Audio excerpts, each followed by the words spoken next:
नमस्कार विद्यार्थियों, मैं हूं अमित ठाकुर और हम आपकी कक्षा 11 की इतिहास की पाठ्य पुस्तक के अंतिम पाठ आधुनिकीकरण के रास्ते यानी पाथ्स टू मॉडर्नाइजेशन पर फिर से चर्चा करने के लिए यहाँ एकत्रित हुए हैं। और जैसा आपको पता है कि पिछली कक्षाओं में हमने जापान के बारे में काफ़ी विस्तार से चर्चा की है और आज हम जापान पर चर्चा के अपने अंतिम खंड में हैं। आज हम बात करेंगे हार के बाद एक वैश्विक आर्थिक शक्ति के रूप में जापान की वापसी कैसे हुई, यानी reemerging as a global economic power. उस दोबारा से पहले हमने देखा था जापान काफ़ी आर्थिक तरक्की कर ली थी, उसने अपनी अर्थव्यवस्था का मॉडर्नाइजेशन कर लिया था, एक ग्लोबल इकोनॉमिक पावर बन गया था। लेकिन हमने ये भी देखा कि जापान में जो स्टेट सेंटर्ड नेशनलिज्म था, एग्रेसिव नेशनलिज्म था, उसकी वजह से जापान एक कॉलोनियल पावर, एक औपनिवेशिक शक्ति बनता जा रहा था।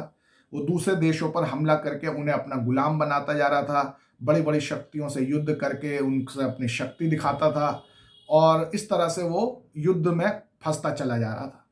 और फिर दूसरे विश्व युद्ध में वो लड़ बैठा अमेरिका से। उसने अमेरिका के जो पर्ल हार्बर नौसैनिक अड्डा था उस पर हमला कर दिया, तो फिर पलट के अमेरिका ने भी उस पर हमला किया और दूसरे विश्व युद्ध में अमेरिका भी शामिल हो गया और अब जापान और अमेरिका की सीधी लड़ाई शुरू हो गई। तो ऐसी स्थिति में फिर अमेरिका ने जापान के ऊपर परमाणु बम, एटम बम का इस्तेमाल कर दिया, उस पर एटम बम से हमला कर दिया। हिरोशिमा और नागासाकी, जापान के इन दो बड़े शहरों पर अमेरिका ने परमाणु बम से वो गिरा दिया, जिससे जापान की बहुत भयंकर तबाही हुई। बहुत भीषण मानवीय त्रासदी थी ये। दुनिया में अब तक केवल एक ही देश ऐसा है जिसके ऊपर परमाणु बम से हमला हुआ है और जिसने ऐसी परमाणु विभीषिका को झेला है। जो अमेरिका का तर्क था कि हमने हिरोशिमा और नागासाकी पे जो परमाणु बम फेंका वो इसलिए कि ताकि युद्ध को जल्दी से जल्दी समाप्त किया जा सके। अगर हम परमाणु बम का इस्तेमाल नहीं करते तो जापान लगातार युद्ध खींचता रहता, जिससे और बहुत जान माल का नुकसान होता रहता पूरी दुनिया का।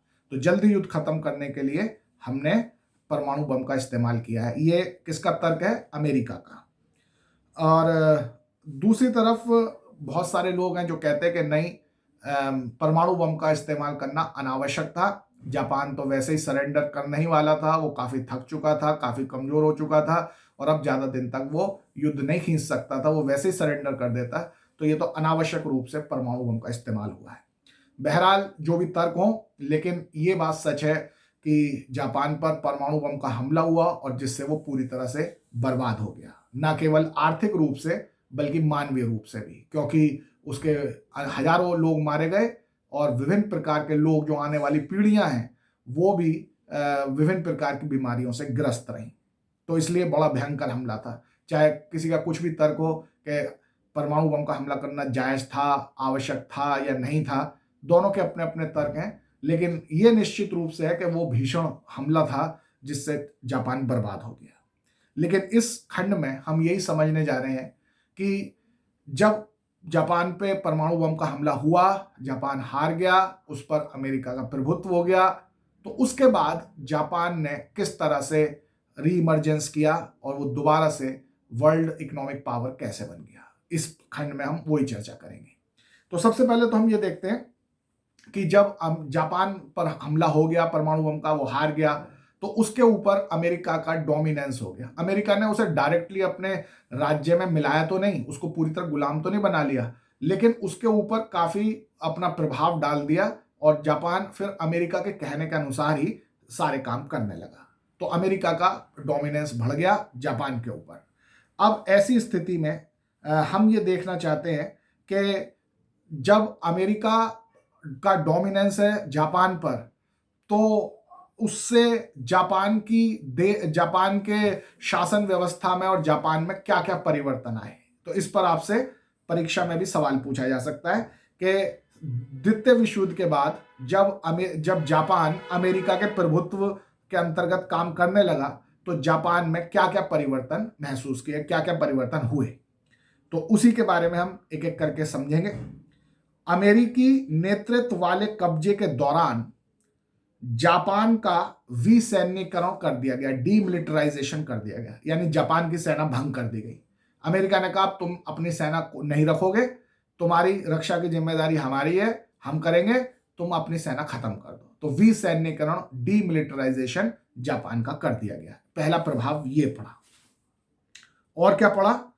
फिर जापान में एक नया संविधान भी लागू कर दिया गया, नया कॉन्स्टिट्यूशन बना दिया गया जापान के लिए। दूसरा प्रभाव ये पड़ा। फिर और क्या पड़ा?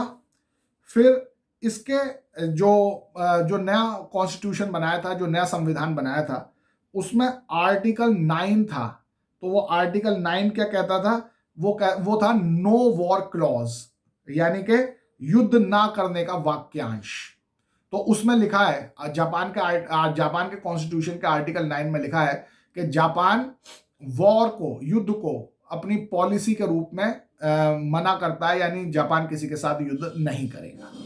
तो ये नया कॉन्स्टिट्यूशन ऐसा बना दिया गया जिसके आर्टिकल 9 में लिख दिया गया कि किसी देश के जो संप्रभु देश है उसके आर्टिकल में लिख दिया गया, उसके सब कॉन्स्टिट्यूशन में लिख दिया गया कि वो वॉर को अपनी स्टेट पॉलिसी के रूप में रिजेक्ट करता है, वो कभी युद्ध नहीं करेगा। ये जानबूझ के लिख दिया गया। अच्छा, ये सब परिवर्तन हो रहे हैं अमेरिका के प्रभाव की वजह से कि उसमें जापान पर क्या क्या असर पड़ रहा है। और क्या चीज हुई? और वो हुआ हाँ, उसके बाद बहुत सारे सार्थक परिवर्तन, सकारात्मक परिवर्तन भी हुए। कृषि सुधार हुए, एग्रीकल्चर रिफॉर्म्स हुए जापान में। इसके अलावा व्यापारिक संगठनों का पुनर्गठन किया गया, जो बिजनेस ऑर्गेनाइजेशन है उनको रीऑर्गेनाइज किया गया। और जापानी अर्थव्यवस्था में, जापान की इकोनॉमी में जायबात्सु, आपको याद है हमने पहले भी जायबात्सु के बारे में पढ़ा था। जायबात्सु एक ऐसी बड़ी बड़ी एकाधिकारिक कंपनियां होती थी जिन पर किसी एक ही परिवार का नियंत्रण होता था। तो उन जायबात्सु यानी बड़ी एकाधिकार कंपनियों की पकड़ को खत्म करने की भी कोशिश की गई, यानी उनका जो प्रभाव था पूरी इकोनॉमी पे जायबात्सु का, उनको भी समाप्त करने की कोशिश की गई। ये सब इकोनॉमिक रिफॉर्म जापान में किए जाने लगे अमेरिका के डोमिनेंस के अंतर्गत। एग्रीकल्चर रिफॉर्म हुए, बिजनेस ऑर्गेनाइजेशंस के रिफॉर्म हुए, जायबात्सु के प्रभाव को कम किया गया। ये सब चीजें, ये सब परिवर्तन दिखाई दे रहे हैं। राजनीतिक पार्टियों को पुनर्जीवित किया गया। आपने देखा था कि पहले तो राजनीतिक पार्टियों का अस्तित्व खत्म हो गया था। आपको याद है कि पहले राजनीतिक पार्टियां अलग अलग होती थी और वो चुनाव लड़के अपनी अपनी सरकार भी बनाती थी। बाद में तो फिर हमने क्या देखा था? बाद में हमने देखा था कि नेशनल यूनिटी कैबिनेट्स बनने लगे थे, पार्टियां खत्म हो गई, सब मिलजुल के सारे मिलकर एक ही पार्टी, एक ही तरह की, बस एक ही पार्टी के तौर पे बस सरकार बनती थी। अलग अलग पार्टियों का चुनाव लड़ना खत्म हो गया था। लेकिन जब से अमेरिका का दोबारा से डोमिनेंस हुआ तो उसने पॉलिटिकल पार्टीज को रिवाइव किया। और युद्ध के बाद पहले चुनाव 1946 में हुए पार्टी बेसिस पर। अलग अलग पार्टियों ने 1946 में चुनाव लड़े और इस बार इसमें पहली बार महिलाओं ने भी वोट दिया। तो यानी जापान में महिलाओं को वोटिंग अधिकार 1946 में मिला। तो ये बातें अब आपके सामने क्लियर हो गई कि सेकेंड वर्ल्ड वॉर में हारने के बाद जापान पर अमेरिका का कब्जा हो गया। मतलब वैसे नहीं कि कोई उसको गुलाम सीधा बना लिया हो, लेकिन उसकी सारी नीतियों को अमेरिका निर्धारित करने लगा और इस तरह से उसने निर्धारित की कि जापान की सेना भंग कर दी, जापान के नया कॉन्स्टिट्यूशन बना दिया। उस कॉन्स्टिट्यूशन में नो वॉर क्लॉज शामिल कर दिया कि जापान कभी युद्ध नहीं करेगा। एग्रीकल्चर रिफॉर्म किए, बिजनेस ऑर्गेनाइजेशंस के रिफॉर्म किए, जायबात्सु जैसी जो बड़ी ऑर्गेनाइजेशंस थी उन्हें खत्म कर दिया गया। पार्टी सिस्टम को दोबारा से रिवाइज किया, पॉलिटिकल पार्टी को जो पहले खत्म हो गई थी। और इनके बेसिस पर 1946 में चुनाव भी हुए और जिसमें महिलाओं को भी वोटिंग राइट मिला। तो ये सब परिवर्तन हुए अमेरिका के डोमिनेंस में जापान की राजनीति में। ये सवाल आएगा एग्जाम में, तो आप इसको ये सब इस तरह से बता देंगे। अब हम बात करते हैं कि अब सारी बात तो हो गई, जापान नष्ट हो गया था आर्थिक रूप से। फिर उसके बाद अमेरिका के कहने से, उसके प्रभाव में आकर उसने नई नई नीतियां बनाई। फिर हम देखते हैं कि 1945 में जापान पर बम गिरा था, लेकिन उसने बहुत जल्दी यानी कि लगभग 21 साल के बाद ही पूरे विश्व को चकित कर देने वाले ऐसे आर्थिक उपलब्धियां हासिल करनी शुरू की कि हमें लगा कि भाई ये जापान जो है वो फिनिक्स पक्षी है। फिनिक्स एक ऐसा पक्षी होता है, ऐसी कहावत है, परम लीजेंड है, दंत कथाएं, कि फिनिक्स ऐसा पक्षी होता है कि अगर वो उसे मार कर उसे जला भी दिया जाए और तो उसकी राख बन जाएगी, जो उस राख से वो नया फिनिक्स पैदा हो जाता है, यानी वो कभी मरता नहीं। तो इसी तरीके से जापान भी था, वो भी एक फिनिक्स की तरह दोबारा से उभर के दुनिया के सामने आया। 1945 में वो पूरी तरह बर्बाद हो गया था परमाणु बम के हमले से, लेकिन 20-21 साल बाद ही वो दोबारा से एक ताकतवर आर्थिक शक्ति के रूप में हमें उभरता हुआ दिखाई दिया। तो इस पर परीक्षा में आपसे प्रश्न जो पूछे जाएंगे वो ये कि एक तो ये प्रश्न पूछा जाएगा कि जापान की जो इकोनॉमिक रिवाइवल हुई, जो चमत्कारिक मिरेकुलस जो रीइमर्जेंस हुआ, उसके क्या कारण है, और फिर उसके उदाहरण भी पूछेंगे कि कुछ उदाहरण बताओ जिससे पता चले कि हाँ इसने बहुत जबरदस्त इकोनॉमिक रिवाइवल किया है। तो पहले हम कारणों की बात कर लें कि आखिर क्या कारण थे जिसकी वजह से जापान ने इकोनॉमिक रिवाइवल किया। तो अपनी भयंकर हार के बावजूद, पेज नंबर 242 पर ही हम पढ़ रहे हैं, सबसे लास्ट पैरा, अपनी भयंकर हार के बावजूद जापानी अर्थव्यवस्था का जिस तेजी से पुनर्निर्माण हुआ उसे एक युद्धोत्तर चमत्कार कहा जाता है। युद्धोत्तर मतलब पोस्ट वॉर, वो युद्ध के बाद, तो पोस्ट वॉर मिरेकल कहा जाता है। उसने एक चमत्कार करके दिखाया, दोबारा से आर्थिक शक्ति बन गया बहुत कम समय में, तो इसलिए इसे पोस्ट वॉर मिरेकल कहते हैं।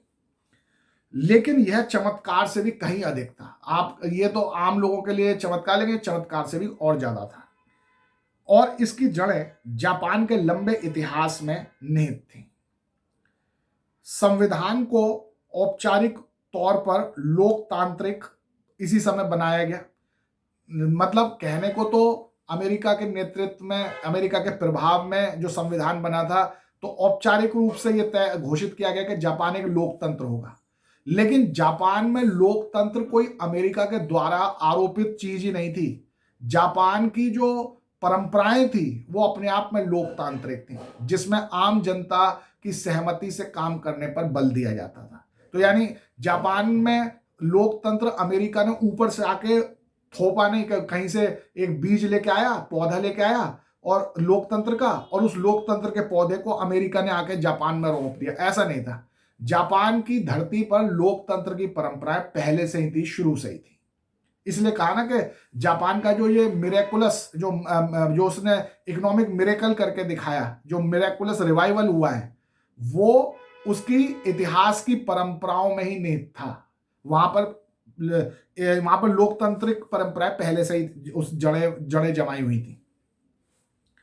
तो हमने कहा कि संविधान को तो औपचारिक तौर पर लोकतांत्रिक इसी समय बनाया गया, लेकिन जापान में जनवादी आंदोलन यानी पॉपुलर मूवमेंट, जिसमें जनता की बहुत बड़े स्तर पर भागीदारी होती है, तो जनवादी आंदोलन और राजनीतिक भागीदारी का आधार बढ़ाने में बौद्धिक सक्रियता की ऐतिहासिक परंपरा रही है। तो मैं वही बता रहा हूं कि जापान की परंपरा ही रही है, इतिहास उसका उठाकर देख ले तो वहां पर पॉपुलर मूवमेंट यानी जनता की भागीदारी हर चीज में चलती रही है शुरू से ही।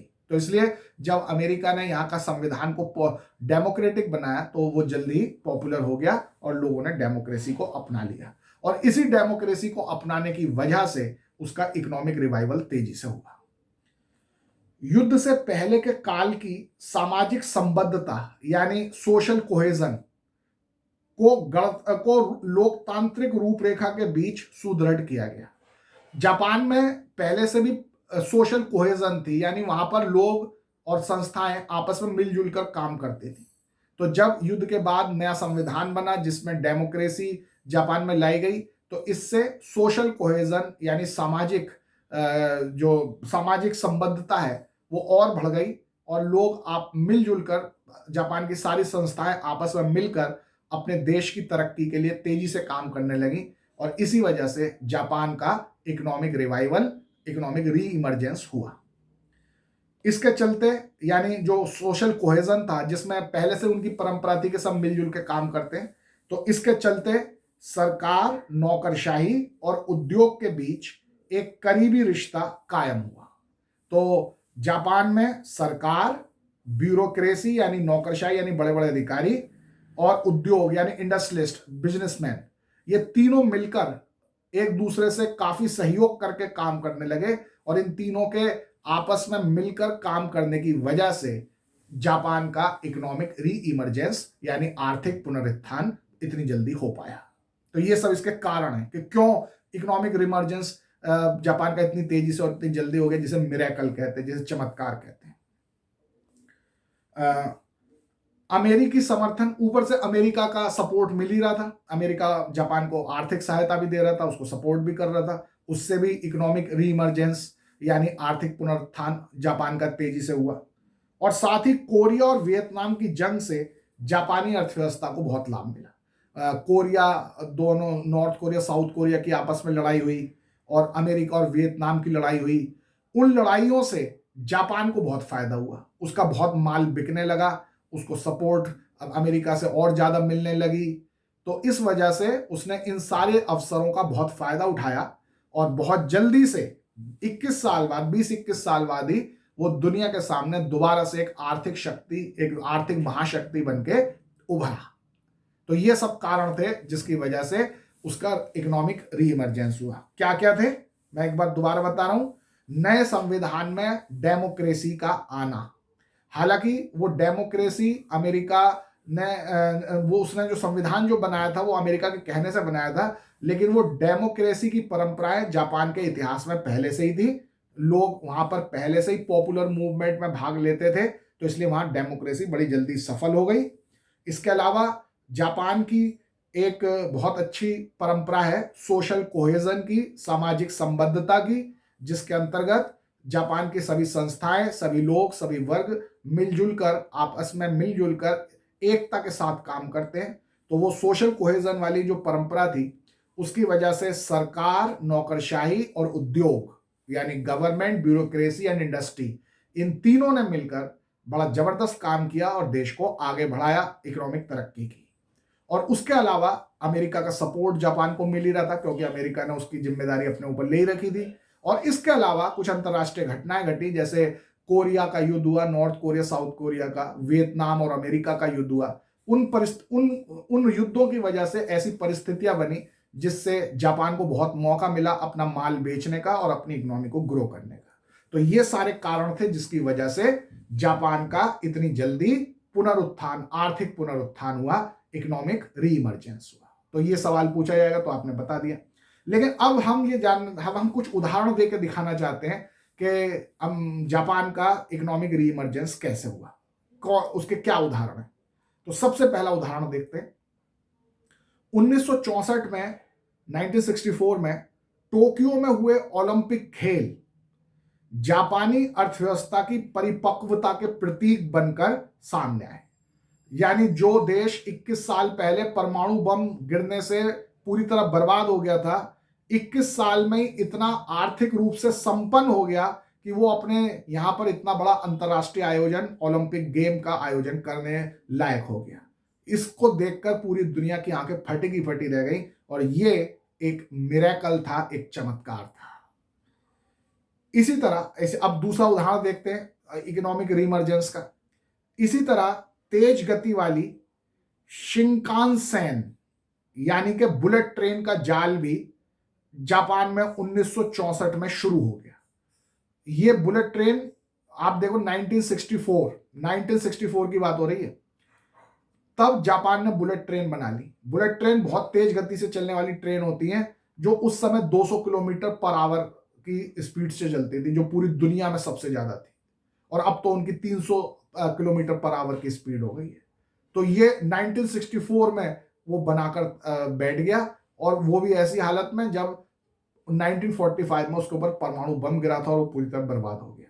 तो इतनी आश्चर्यजनक प्रगति करके दिखा रहा था, इसीलिए तो इसे मिरेकल कहते हैं कि इतने कम समय इतना बर्बाद होकर फिर दोबारा एकदम इतने कम समय में कैसे उठ खड़ा हुआ।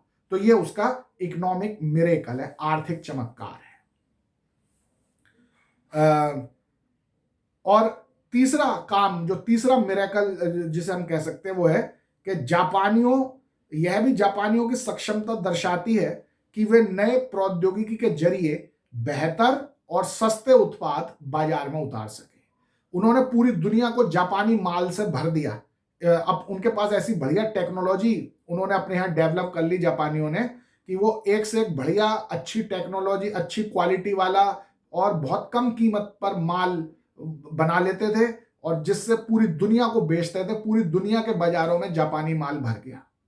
सारे लोग जापान के इस कौशल से हतप्रभ रह गए कि इतने कम समय में इसने ऐसी टेक्नोलॉजी कैसे डेवलप कर ली कि इतनी अच्छी क्वालिटी वाली चीजें इतने कम प्राइस पर बना रहा है और पूरी दुनिया में उसका माल बिक रहा है। तो उसके इकोनॉमिक मिरेकल के, आर्थिक चमत्कार के 3 उदाहरण हैं। एक है जिसे कहते हैं ओलंपिक खेल 1964 के, दूसरा बुलेट ट्रेन जिन्हें शिनकानसेन कहते थे, और तीसरा है बहुत अच्छी टेक्नोलॉजी से चीपेस्ट प्राइस पर बेस्ट क्वालिटी की चीजें बना के उसने पूरी दुनिया के बाजारों को भर दिया। तो ये तीनों उदाहरण हैं जो ये दिखाते हैं कि बहुत कम समय में जापान ने अपना इकोनॉमिक रीइमर्जेंस, अपना आर्थिक पुनरुत्थान कर लिया। तो यहां तक की बात अब हमारे सामने क्लियर हो गई। अब जैसे जैसे समय बीतता गया तो जापान में कुछ नई समस्याएं हमारे सामने आती हैं, और वो समस्या है पर्यावरण की, इकोनॉमिक डिग्रेडेशन की। वो तो किसी भी देश में जब इतनी तेजी से और इतना ज्यादा मात्रा में इंडस्ट्रियलाइजेशन होगा, औद्योगिकरण होगा, तो नेचुरल बात है कि वहां पर एनवायरमेंटल डिग्रेडेशन, पर्यावरण का ह्रास तो होगा ही होगा, और जापान में भी ऐसा हो रहा था। तो जापान में सिविल सोसाइटी मूवमेंट्स, नागरिक समाज आंदोलन उठ खड़े हुए पर्यावरण और समाज की दूसरी समस्याओं के समाधान के लिए। सिविल सोसाइटी मूवमेंट का मतलब होता है कि सिविल का मतलब है, नागरिक का मतलब है कि आम लोग, सरकार नहीं, आम लोग जो नागरिक हैं वो मिलकर आंदोलन चलाते हैं किसी समस्या के समाधान के लिए। इसको कहते हैं सिविल सोसाइटी मूवमेंट। जैसे मान लो देश में पर्यावरण की समस्या है, पर्यावरण का बहुत नुकसान हो रहा है, लोगों को जान पर भी बनाई है, इतनी ज्यादा प्रदूषण हो रहा है, तो सरकार कुछ नहीं कर रही मान लो, या सरकार के जो प्रयास है वो कम है। तो ऐसी स्थिति में लोग खुद इकट्ठा होकर आंदोलन चलाते हैं और सरकार को मजबूर करते हैं कि वो इस दिशा में कुछ काम करे। ऐसे आंदोलन जो नागरिक खुद मिलकर चलाते हैं उन्हें नागरिक आंदोलन यानी कि सिविल सोसाइटी मूवमेंट कहते हैं। तो जापान में भी ऐसे सिविल सोसाइटी मूवमेंट हमें दिखाई देते हैं। 1960 के दशक में नागरिक समाज आंदोलन यानी सिविल सोसाइटी मूवमेंट्स का विकास हुआ। बढ़ते औद्योगिकरण की वजह से स्वास्थ्य और पर्यावरण पर पड़ रहे दुष्प्रभाव को पूरी तरह से नजरअंदाज करने का विरोध किया गया। तो लोग इकट्ठा होने लगे, आंदोलन करने लगे कि इतना ज्यादा प्रदूषण हो रहा है जिससे लोगों के स्वास्थ्य पर बुरा असर पड़ रहा है, पर्यावरण पर बुरा असर पड़ रहा है, और आप यानी कि सरकार उसको पूरी तरह नजरअंदाज किए बैठे, उसके लिए कुछ खास कर नहीं रहे। आपको पर्यावरण बचाने के लिए, लोगों के स्वास्थ्य की रक्षा करने के लिए और ज्यादा महत्वपूर्ण और सकारात्मक कदम उठाने होंगे। ये सरकार के ऊपर दबाव डालने के लिए जनता सड़कों पर उतर आई। इसी को सिविल सोसाइटी मूवमेंट कहते हैं। तो जापान में सिविल सोसाइटी मूवमेंट का इतिहास भी काफी दिलचस्प रहा है। लोगों ने पर्यावरण की रक्षा के लिए, लोगों के स्वास्थ्य की रक्षा करने के लिए आंदोलन चला के सरकार को मजबूर किया कि वो इन समस्याओं को ठीक करने के लिए पूरा ध्यान दें। इसके कुछ उदाहरण देखते हैं कि ऐसा क्यों हुआ, लोग सड़कों पे क्यों उतरे, सिविल सोसाइटी मूवमेंट क्यों चला। क्योंकि जो कैडमियम, जिसे हिंदी में अर्गजी कहते हैं, वो एक खतरनाक विषैला पदार्थ होता है। वो जापान की नदियों में बहने लगा तो नदियां प्रदूषित हो गई। तो कैडमियम का जहर, जिसके चलते बड़ी कष्टप्रद बीमारी होती थी, एक आरंभिक सूचक था। जापान में कैडमियम के जहर की वजह से बहुत एक खतरनाक बीमारी लोगों में होने लगी। इसलिए लोग सचेत हुए और सिविल सोसाइटी मूवमेंट चला सरकार को मजबूर करने के लिए कि वो इसका समाधान करे। इसी तरह से इसके बाद 1960 के दशक में मिनमाता वहां की एक नदी है जापान की, मिनमाता में पारे के जहर के फैलने, तो वहां पर जो मरकरी, पारा मतलब मरकरी, तो मरकरी जो, ये सब इंडस्ट्रियल प्रोडक्ट है। जब हम इंडस्ट्री में कोई प्रोडक्शन करते हैं तो कैडमियम, मरकरी, ये सब चीजें वेस्ट मटेरियल के तौर पे निकलती हैं और वो उसको ऐसी नदियों में बहा देते हैं। तो इससे नदियों का पानी जहरीला हो जाता है, जिससे पशु पक्षी, मनुष्य, पेड़ पौधे सबके ऊपर बहुत बुरा असर पड़ता है। तो वही सब हम देख रहे हैं कि वहाँ पर एक तो कैडमियम की वजह से बहुत भयंकर बीमारी फैल रही थी, दूसरा मरकरी यानी पारे के जो मिन माता नदी में फैल गया था, पारा मरकरी, उसकी वजह से जहरीला पानी हो गया और लोगों को स्वास्थ्य की बहुत बुरी समस्या हो रही थी। और इसके अलावा 1970 के दशक में हवा का प्रदूषण, वायु प्रदूषण भी बहुत तेजी से और बहुत ज्यादा हो गया, लोगों को सांस लेना भी मुश्किल हो गया। जैसे हमारी दिल्ली में इस समय जो है हवा की जो क्वालिटी है वो बहुत खराब है ना, लोगों को बहुत तरह की सांस की भी तकलीफ हो रही है। तो इससे भी ज्यादा हवा की क्वालिटी जापान में खराब हो गई थी 1970 के दशक में। इन सारे पर्यावरण समस्याओं की वजह से ही वहां पर पॉपुलर मूवमेंट यानी सिविल सोसाइटी मूवमेंट शुरू हुए, नागरिकों के आंदोलन शुरू हुए, जिन्होंने सरकार के ऊपर दबाव डाला कि वो इन सब चीजों पर ध्यान दे और इनको जल्दी से ठीक करे। जमीनी स्तर पर यानी ग्रास रूट लेवल पर दबाव बनाने वाले गुटों ने इन समस्याओं को पहचानने और साथ ही हताहतों के लिए मुआवजा देने की मांग की। तो ये जो ग्रास रूट लेवल पे काम करने वाली सिविल सोसाइटी थी, जो उनके ऑर्गेनाइजेशन थे नागरिकों के, उन्होंने सरकार के ऊपर दबाव डाला कि जल्दी से जल्दी इन समस्याओं को स्वीकार करे, उनको रिकॉग्नाइज करे कि जो पर्यावरण की समस्या हो रही है और जो लोग इन पर्यावरण की समस्याओं की वजह से मर गए हैं या जिनके स्वास्थ्य खराब हो गया है, सरकार उनको मुआवजा दे, उनको कंपनसेशन दे। इन सब मांगों के साथ वहां पर सिविल सोसाइटी मूवमेंट्स चले। उसके बाद फिर हम देखते हैं कि सरकार का, जब सिविल सोसाइटी के मूवमेंट्स ने सरकार को मजबूर किया, तो फिर सरकार को वहां कार्रवाई करनी पड़ी, सख्त सरकारी कार्रवाई और नए कानूनों से स्थिति बेहतर हुई। और दबाव की वजह से, जनता के दबाव की वजह से सरकार ने वहां कानून भी बनाए पर्यावरण की रक्षा के लिए, स्वास्थ्य की रक्षा के लिए। सरकार ने जो भी इंडस्ट्री पॉल्यूशन कर रही थी उन पर कठोर कार्रवाई भी की। इन सब की वजह से वहां अब स्थिति बेहतर हो गई है पर्यावरण के मामले में। 1980 के दशक के मध्य से पर्यावरण संबंधी विषयों में लोगों की दिलचस्पी घटी है, क्योंकि 1990 तक आते आते जापान में विश्व के कुछ कठोरतम पर्यावरण नियंत्रण अमल में लाए गए हैं। कुछ पर्यावरण नियंत्रण अमल में लाए गए। तो इसका मतलब ये हुआ कि अब लोगों का कोई ज्यादा ध्यान पर्यावरण यानी एनवायरनमेंट के रक्षा के लिए सिविल सोसाइटी मूवमेंट चलाने पे नहीं है। क्यों नहीं है? क्योंकि अब सरकार ही इतनी सचेत हो गई है जापान की कि उसने जो अब इतनी सचेत हो गई है सरकार कि उसने इतने अच्छे कानून, इतने कठोर कानून बना दिए कि पर्यावरण की रक्षा के लिए बहुत सारा प्रयास अब हो चुका है। अब कोई वहां पॉल्यूशन नहीं होता। तो अब लोगों को भी अब चिंता नहीं रही है। तो अब एनवायरनमेंट के मुद्दों पर ज्यादा सिविल सोसाइटी के मूवमेंट्स नहीं होते, क्योंकि सरकार ने बहुत कठोर कानून पहले से बना दिए हैं पर्यावरण की रक्षा के लिए।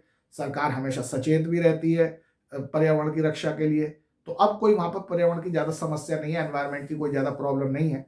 तो इसलिए अब लोगों का जो सिविल सोसाइटी मूवमेंट है वो भी अब कोई ज्यादा सक्रिय नहीं है पर्यावरण के मुद्दे पर। तो अब सवाल यह है कि जापान के समय, इस समय वर्तमान समस्याएं क्या हैं, उसके सामने करंट चैलेंजेस क्या हैं जिसे जापान फेस कर रहा है। तो अब अगर हम ये देखें कि जापान के सामने क्या करंट समस्या है, तो हम ये कह सकते हैं कि आज एक विकसित देश के रूप में, जापान डेवलप्ड कंट्री तो हो ही चुका है, तो आज एक विकसित देश के रूप में यह अग्रगामी विश्व शक्ति की अपनी हैसियत को बनाए रखने के लिए, एक लीडिंग इकोनॉमिक पावर, एक लीडिंग वर्ल्ड पावर बने रहने के लिए अपनी राजनीतिक और प्रौद्योगिकी क्षमताओं का इस्तेमाल करने की चुनौती का सामना कर रहा है। यानी आज जापान के सामने जो सबसे मुख्य चुनौती है वो ये कि अपने आप को वर्ल्ड की एक लीडिंग इकोनॉमिक पावर बनाए रखे। तो कैसे बनाए रखेगा? इसके लिए अपनी टेक्नोलॉजी को वो कैसे लगातार अपडेट करे और अपनी इकोनॉमिक पावर को कैसे बढ़ाए। आज ये दो मुख्य समस्याएं जापान के सामने। कौन कौन सी? अपनी टेक्नोलॉजिकल एडवांसमेंट को लगातार अपडेट करने की, और दूसरा अपने पॉलिटिकल पावर को बढ़ाने की। ये दोनों काम वो करे। किस तरह से करे ये दोनों काम? जिससे कि वो एक लीडिंग इकोनॉमिक पावर दुनिया की वो बना रहे। अभी तो है ही वो लीडिंग इकोनॉमिक पावर, भविष्य में भी वो लीडिंग इकोनॉमिक पावर बना रहे। इसके लिए वो अपनी टेक्नोलॉजी को कैसे अपडेट करे और अपनी इकोनॉमिक पावर को कैसे बढ़ाए और प्रयोग करे, जिससे वो भविष्य में भी एक लीडिंग इकोनॉमिक पावर बना रहे। ये जापान के सामने वर्तमान की समस्या है। तो आज हमने जापान के बारे में अपनी पूरी चर्चा खत्म कर ली है, पूरी पूर्ण कर ली है, और हमने ये देख लिया कि जापान का इतिहास 4-5 पेजों में ही हमने पढ़ा है। तो बहुत ही संक्षेप करके, बहुत ही संक्षिप्त में एनसीईआरटी की पुस्तक में ये इतिहास दिया है। वैसे तो इसको दिल्ली यूनिवर्सिटी की एक बहुत बढ़िया किताब भी आती है जिसमें आधुनिक जापान के इतिहास को बताया गया है। जब अगले साल आप हिस्ट्री को अपना मेन सब्जेक्ट के तौर पे लेके जब उच्च अध्ययन करोगे तो आपको वहाँ पढ़ने को मिलेगा। इन जो अभी एनसीईआरटी की जो संक्षिप्त चर्चा की है उससे ये पता चला कि हमने देखा कि 19वीं शताब्दी से हमने जापान के इतिहास पर नज़र डालनी शुरू की थी। 19वीं शताब्दी में कैसा उसका कामकाज रहा, फिर 20वीं शताब्दी में उसका कैसा कामकाज रहा, फिर मेजी रेस्टोरेशन, पहले शोगुन वगैरह जो थे, तोकुगावा वाले शोगुन थे, समुराई थे, दैम्यो थे, एम्परर था, ये सब देखा। फिर उसके बाद शोगुनों की कैसे सत्ता स्थापित हो गई, फिर शोगुनों को हटा के दोबारा से सम्राट की सत्ता कैसे स्थापित हुई, जिसे मेजी रेस्टोरेशन कहते हैं, मेजी पुनर्स्थापना कहते हैं। और फिर उसके बाद हमने देखा मेजी रेस्टोरेशन के बाद से जापान में क्या क्या, कितने सारे परिवर्तन है उसके समाज में, उसकी इकोनॉमी में, उसकी मिलिट्री में, उसके एडमिनिस्ट्रेशन में, उसकी और बहुत सारी चीज़ों में क्या क्या परिवर्तन हुए, वो सब हमने इतने लंबे डिस्कशन जो हमने किया उससे पता चलता है। और फिर आज हमने देखा कि जब वो पूरी तरह बर्बाद हो गया था सेकेंड वर्ल्ड वॉर में, उसके बाद उसने कैसा मिरेकुलस इकोनॉमिक रीइमर्जेंस करके दिखाया कि पूरी दुनिया की आंखें फटी रह गई। उसने बुलेट ट्रेन बना ली, ओलंपिक का आयोजन कर दिया, इतनी अच्छी टेक्नोलॉजी का इस्तेमाल किया कि उसके जो प्रोडक्ट है वो द बेस्ट क्वालिटी और चीपेस्ट प्राइस पर पूरी दुनिया में मार्केटों में भर गए। पूरी दुनिया पे अब जापान की कंपनियों का राज हो गया। ये सब इकोनॉमिक रिवाइवल उसने कितने जल्दी करके एक मिरेकल, एक चमत्कार के रूप में दिखा दिया। और फिर हमने वहाँ के ये भी देख लिया कि वहाँ पर सिविल सोसाइटी मूवमेंट कैसे चले, जिसने पर्यावरण की रक्षा करने के लिए सरकार को मजबूर किया, और किस तरह से अब इतनी अच्छी स्थिति हो गई कि वहाँ पर्यावरण की कोई समस्या नहीं रही, तो वहाँ के सिविल सोसाइटी मूवमेंट सफल रहे। और अंत में हमने ये देखा कि आज as a leading economic power होने के नाते जापान के सामने मुख्य समस्या ये है कि वो अपनी टेक्नोलॉजी को कैसे लगातार अपडेट करता रहे और अपनी पॉलिटिकल पावर को कैसे बढ़ाए और उसका प्रयोग करे, जिससे जापान आज तो है ही लेकिन भविष्य में भी एक लीडिंग इकोनॉमिक पावर बना रहे। तो इसके साथ ही हमारी जापान के बारे में चर्चा पूरी तरह समाप्त होती है। और अब हम अगले वीडियो में बात करेंगे चीन की। वो आपका इस आखिरी चैप्टर का आखिरी खंड होगा, और जब वो चीन की बात भी पूरी हो जाएगी तो आपका सिलेबस भी पूरा हो जाएगा।